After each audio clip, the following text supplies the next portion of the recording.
Magandang hapon mga kabay. So ito yung pangalawa ko na estimate 39259 liter B.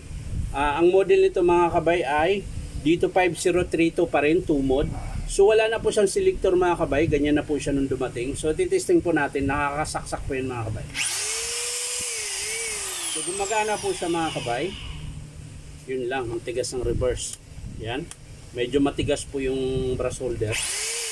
So ayan, kompleto siya mga kabay. Meron siyang reverse, meron din siyang forward. Ayan, matigas lang pihitin. So ngayon, titesting natin yung hammer. Ayan. So, meron po akong pang testing dito na selector para malaman natin kung buo pa po.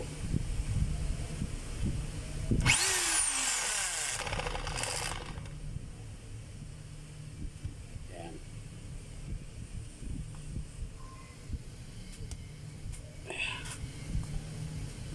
So ayan mga kabay, nakabit ko na po. So yun yung drill mga kabay. Sa hammer tayo. So meron. Testing natin mga kabay. Lagyan natin ng bala. Tulad kanina. So ito po yung bala mga kabay. Testingin na po natin. Ayan, naka-hammer po yan mga kabay. Ayan. So malakas po hammer niya mga kabay. Balik natin sa drill. Ayan, naka-drill po yan. So yan mga kabay.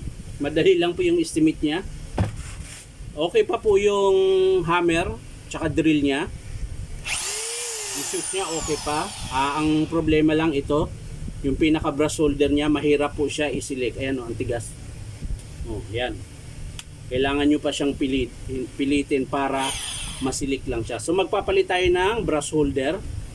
Yung lever nito mga kabay, dahil hiniram ko lang po ito sa kabilang unit. Ayan, kakalasin po natin para alam nyo po. Ayan, wala po siyang lever kanina. So babalik natin ito dun sa pinagkuhanan natin.